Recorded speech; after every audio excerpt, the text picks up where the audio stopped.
So this topic that we want to talk about now, this is one of my favorite topics. This is probably the number one topic for me when it comes to like talking about football in Europe is the import rules. What you find out when you come out here is that there's rules for players who aren't from the country that you're playing in, and they're technically called imports. Some leagues, there's A imports, different levels of imports. Some leagues say you can have two. Some say you can have three or four. Some say you can have this many on the field. Some say you can't, blase, blase.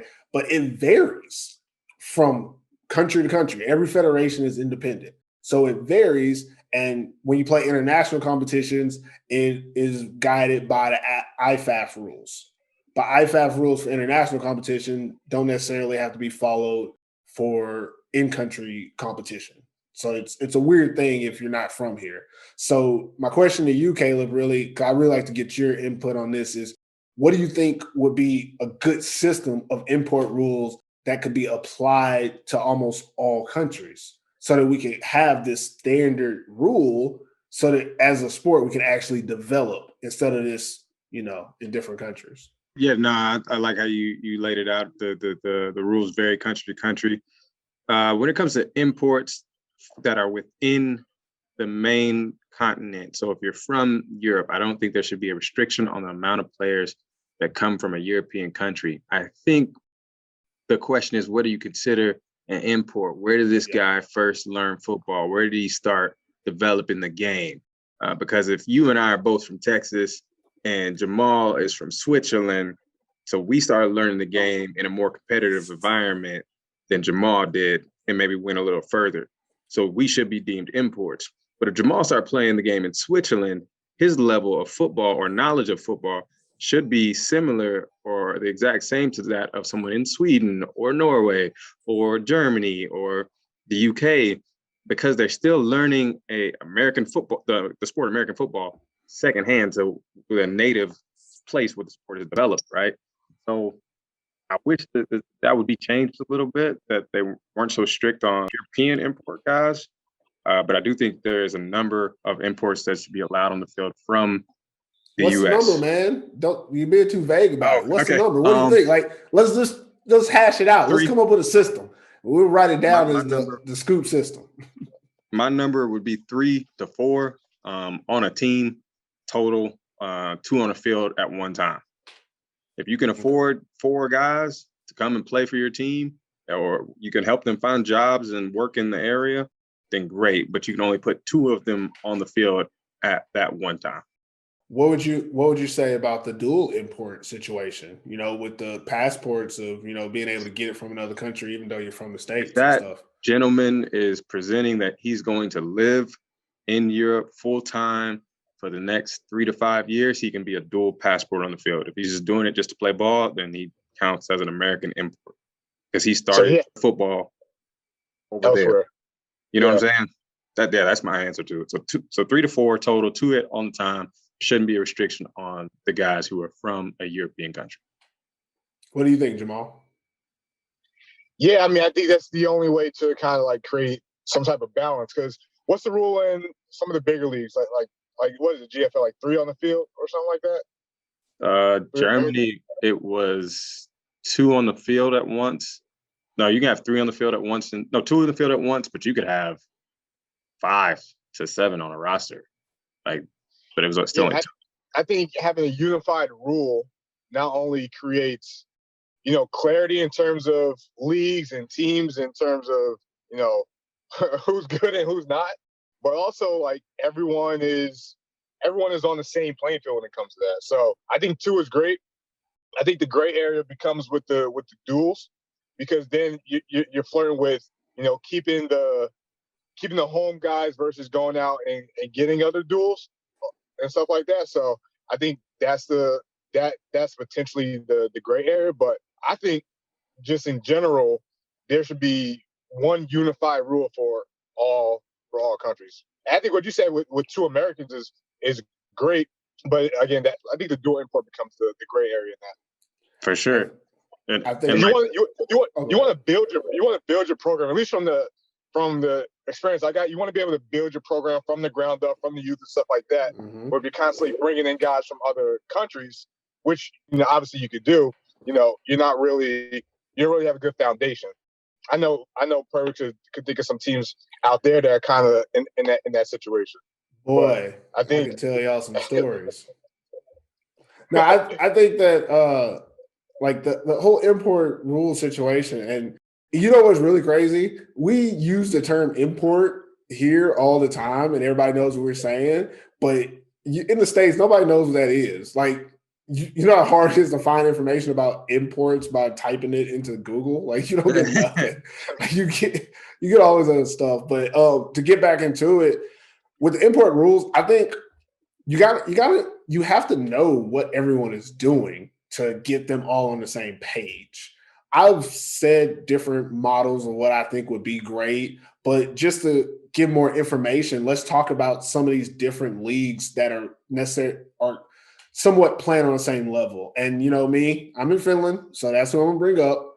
I'm gonna bring up Finland, where we have a situation where if you have a European passport, you do not count as an import.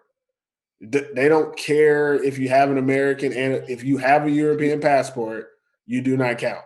We also have this crazy rule that a lot of people don't know, and I think I'm getting it out there because we've been getting better players the last couple of years, is that if you live here for a minimum of 3 years, you you count as a European.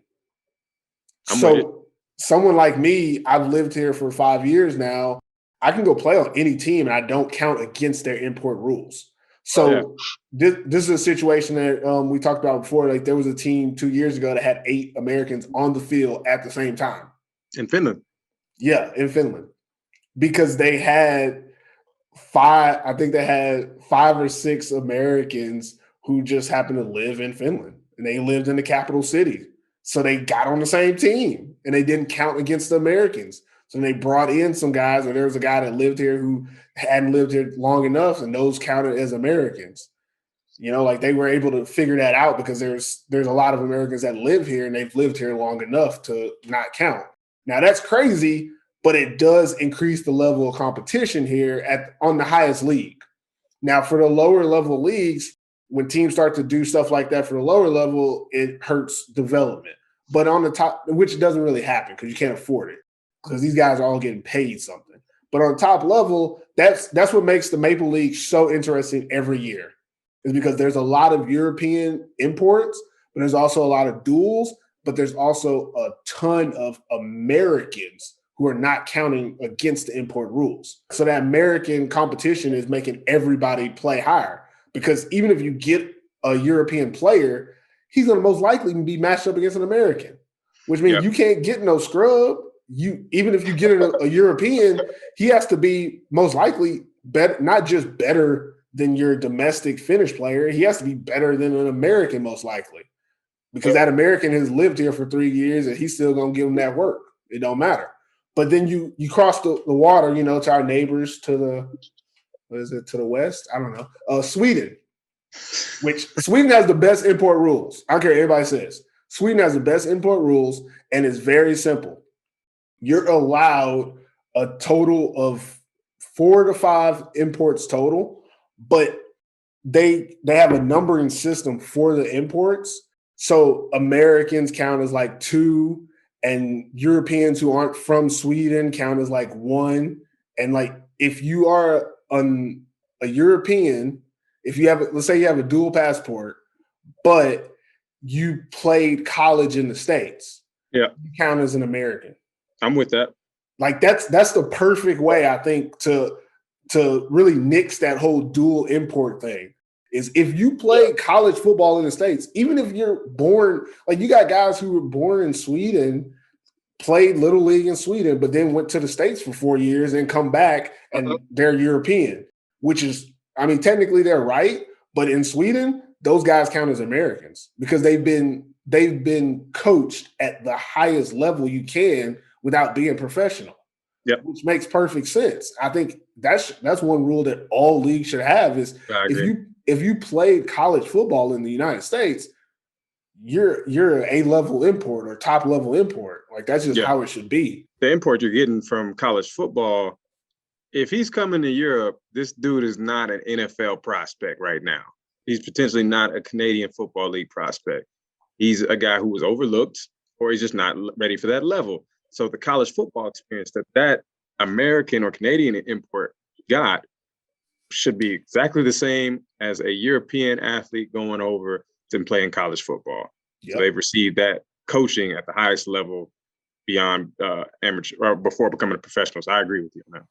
And I think everybody kind of has the same agreement that, 2 Americans on the field at a time is the number. I don't think. Again, I'm dating myself. When I first started playing, when I played in Italy, they allowed 3 Americans on the field at the same time. I think in Switzerland, it's just 1 on the field. I think you have 2 on the roster, 1 on the field in Switzerland. I was going to say, these are rules that have changed, though. Like, this is a while back. This is why I'm saying, like, rules have changed, and they've gone towards, not having a ton, because in Switzerland, in Italy at the time, you were allowed 3 Americans on the field at the same time. And what it actually led to was every team, there was 3 guys who were the team. First of all, like, I was a defensive back, but I knew that I was always going to go against an American receiver. Yeah. Every team was going to have a quarterback, a running back, and a receiver, all American, which those 3 positions are crippling the development of your team because you need those positions, but teams are like, oh, we're just going to get those from the States every year. So no one's developing Italian players. So they changed the rule. And now in Italy, I think you can have 1 like true American and you can have 2 duels. Like, they have some very specific rules. They've constantly been switching it to develop their younger players and domestic players, which is in the right way. I was going to say with development, if there's one rule that I wish all countries would take on, is that they have to play 1 game, or at least 1 play. All domestic players should be on the field for 1 play, or a domestic quarterback has to start the game. He doesn't have to play the full game, but he has to start the game. And you're kind of encouraging the development of their local guy, because these guys love the game.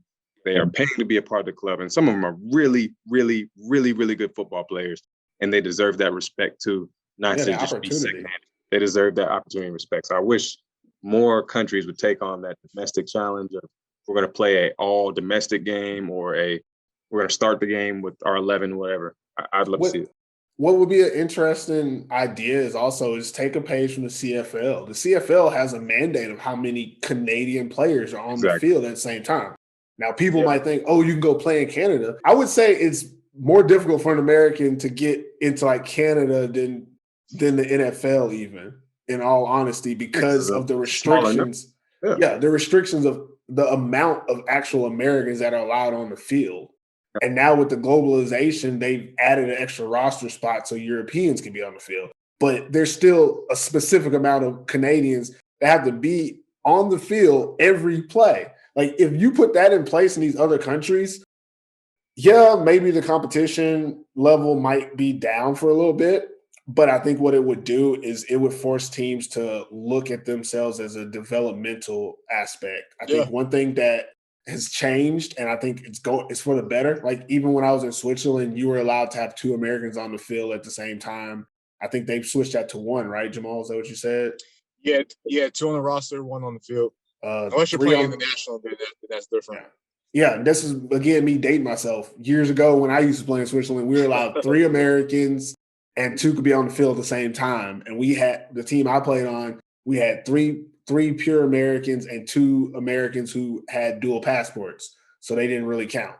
But only 2 of the other Americans could be on the field. So normally we had 3 Americans on the field at the same time, which I think most of the top level teams, they get 3 Americans on the field somehow with the dual passport situation.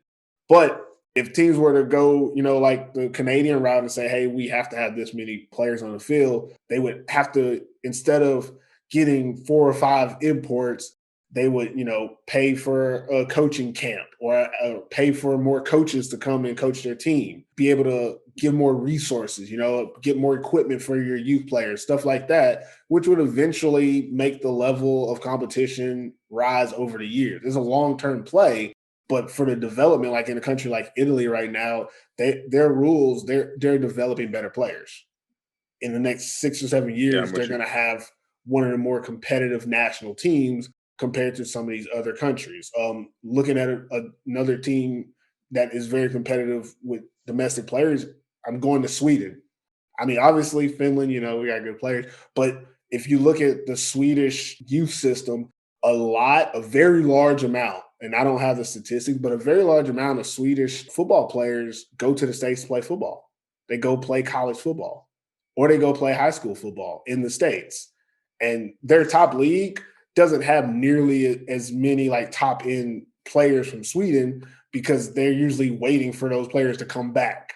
And like you'll have a year like this year where the Crowns, the Tyresö Royal Crowns, Yep. they signed all these players. And you're like, how did they get all these players?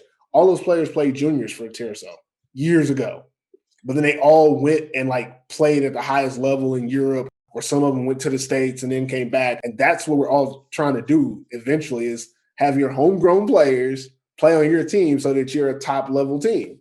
But if we constantly are bringing in imports, how are you going to get those players to, want to come back?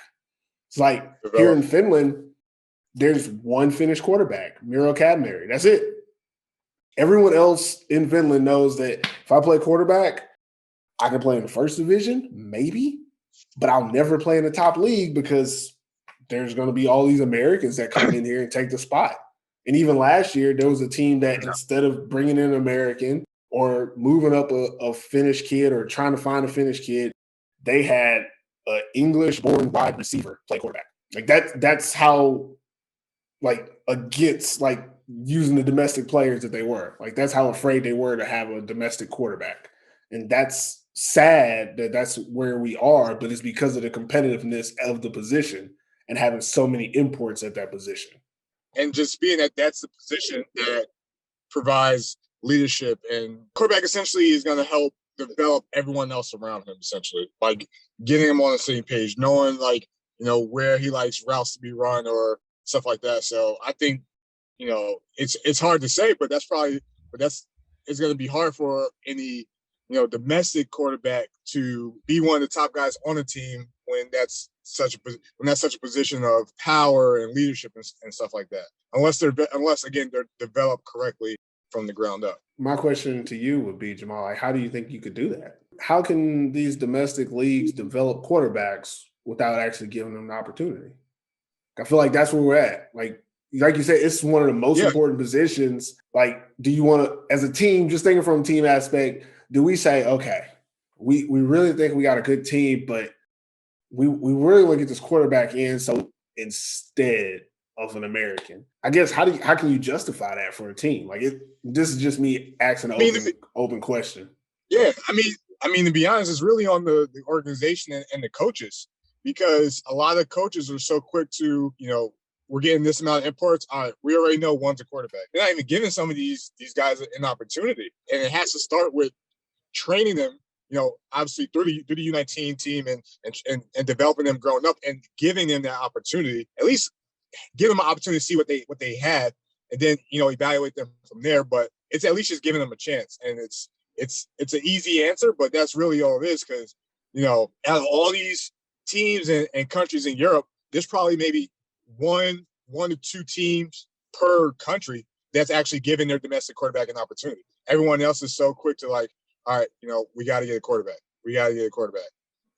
So it's really just giving them an opportunity on top of developing them and make sure that they know who they have first. What do you think, Kaleb, about the quarterbacks? To be honest, I think that's where someone like Kaleb and what he's doing with Europe's elite and stuff that comes into play in terms of providing those camps and stuff like that to help with development and stuff like that. Not saying like it's your responsibility, but I'm saying like giving the quarterbacks that don't have the opportunity with their own clubs an opportunity with the camps and stuff like that. I would love to see more domestic young QBs, specifically QBs, but all players get more opportunities. I know some young guys. Nico Ruda over at the Vienna Vikings. He's a young dude. He's 19 soon, kicking ball. He could start for a lot of programs, and he could go to the States and do things. Dennis Eisenberg up in Sweden, who's played for the national team at the youth and men's level as a baller. Carl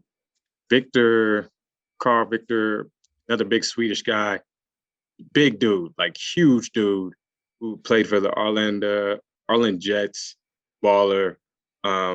there's some dudes throughout Germany with the Dresden Monarchs and the Berlin, or no, he's not the Adler. There's another kid at the like all through Germany. There's a lot of guys at the QB position. There's even some dudes, Alex Pachenko in Spain. There's some David Rossi in Italy, who's playing. I think he's at Parma. Is he at Parma now? Yeah. Like there's a number. I think he's at Parma now. There's a number of young athletes playing quarterback who can flat out ball. And I think if they just got a little bit more development from a coach, you don't need to pay your import. So I would love to see more development from the domestic guys, investments in coaching throughout Europe, change up some of the import rules to encourage competition, but also keep it domestically dominated.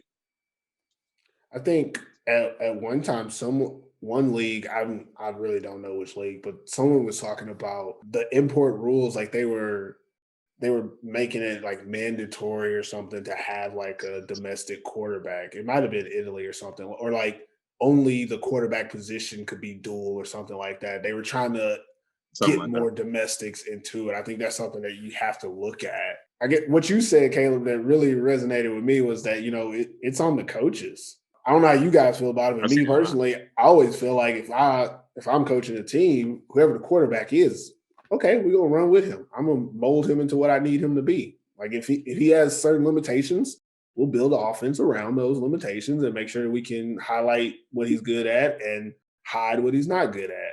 As coaches, they have to be able to like incorporate these players. And that's something that I guess the organizations have to be held responsible for as well. Is like, hey, even though we want to be competitive, we want to, make sure our young players are able to develop all the way through. Like it's a lot of these leagues, you got quarterbacks who they'll play quarterback for their club team, their national team, all through juniors. And then when they get to the top level, they start playing receiver. Mm-hmm. It's like, why? But that's just how it is. I don't know how long it's been out here in Europe, but I know here in Finland, they've been playing American football for 40 years. The NFL Europe, that was over in like early 2000s or something, right? 2006, 2007, something like that. Yeah. So since then, leagues have been, on their own when it comes to, finding, top level players and trying to support the sport. And I think that one thing that we haven't done and we kind of ignored is that quarterback position domestically. And having imports is just like written that off. And that's the issue with the imports. There should be two on the field because you should be able to have, two skilled players that can help your team. Somebody that maybe your quarterback can get the ball to, instead of the quarterback having to be the guy to do it. But it's a lot easier to develop receivers and running backs than it is to develop a quarterback, obviously. So maybe that also plays into it. But internationally, Europe won't ever really be able to, match up or even be able to give that high product to the fans that we see in the NFL and in Canada because the most specific and important position in the game is held by a foreigner. It's gonna take some patience too, but I think that's where it starts. I think that's all I got on it, guys. Have you checked out K Noah's ready-to-wear collection? It's K Noah's top-notch quality, but it's teamwear made custom for you and your team, so you can rep your squad now. All right, that's it for us on The Scoop. Talking real locker room talk as always. I want to thank our guest, Kaleb Leach, for coming on the show and kicking it with us today. As usual, it was great talking to you, man. I just want to let you know that we're here for you, man. We support you. Obviously, don't have to worry too much about supporting you on the field as a player because, you hung the cleats up. You are coaching and doing things with Europe's elite, obviously, at AFI. And we just want to let you know, like, we really wish you nothing but the best, man. And want you to be successful in your journey in Europe, building your career that you are right now. And we're really glad to have you on the show here today. Thanks, man. I really appreciate you guys reaching out. I've gotten to know you all for a little over a year and a half. I love the energy you guys consistently have and just keep doing great work, keep hustling. Jamal, I know you flirted with the idea of moving back out. So if you do move back out to Europe, please let me know. Look forward to seeing you out here, man. Yeah, I got you. It's in the works. We just gotta In the works. Work on a couple more things. Don't come out here. Don't come out up north out here, brother. You don't want none of this. It's too cold. It's too cold out here. Go somewhere nice so I can visit you. You know, I'm trying to move around, guys. Right. I got you. I'm trying to move around. And as soon as they start, you know, opening up some bands and stuff, I'm coming straight down to the south, trying to get some of that good weather y'all got down there. Kaleb, I'm talking to you now. I hear you. Come on down, man. You got anything, Jamal? Before we get out? Yeah, man. Just again, appreciate you coming on. Appreciate the time and just the conversation. Welcome to the locker room type stuff. Tell us what you got going on. At least any projects coming up or any shout outs you want to give before we exit this thing. Not just what the coaches that I've worked with over the past few years definitely deserve some love. So if you're a coach at the Swarco Raiders, if you're a coach anywhere in Austria, Germany, France, Italy, Spain, and you've just been enjoying helping develop some young guys throughout Europe, you're appreciated. You're doing a great job. Somebody probably doesn't tell you enough. Keep pushing, man. Keep climbing. Continue to climb. That's it. Most definitely. All right, that's it. Thanks for watching the show on YouTube or listening to it on your podcast outlet. Be sure to subscribe to Athletes Forum on YouTube or American Football in Finland on any podcast outlet, over 25 outlets, to watch The Scoop or to listen to The Scoop every week. We're out here every Wednesday right now. You can get us in video or audio format. We're out here. Support us the best you can. You can follow us on Twitter at The Scoop AF, on Instagram at Athletes Forum, and on Facebook at Athletes Forum. And again, if you follow us on any of these channels, you'll have a chance to win some teamwear swag provided by our sponsors at K Noah. And it's some nice stuff we got. I think we have a couple hats, some hoodies, it's stitched to last. There's some good stuff. So y'all definitely go and follow us so you can have a chance to be in those contests and win this free stuff. I don't know about if you're listening and watching, I don't know about y'all, but I love me some free stuff. I don't think there's nothing better than free stuff. So we're trying to give you some free stuff here on Scoop. Make sure you go and follow us. That's it for us, and we'll see you guys next time.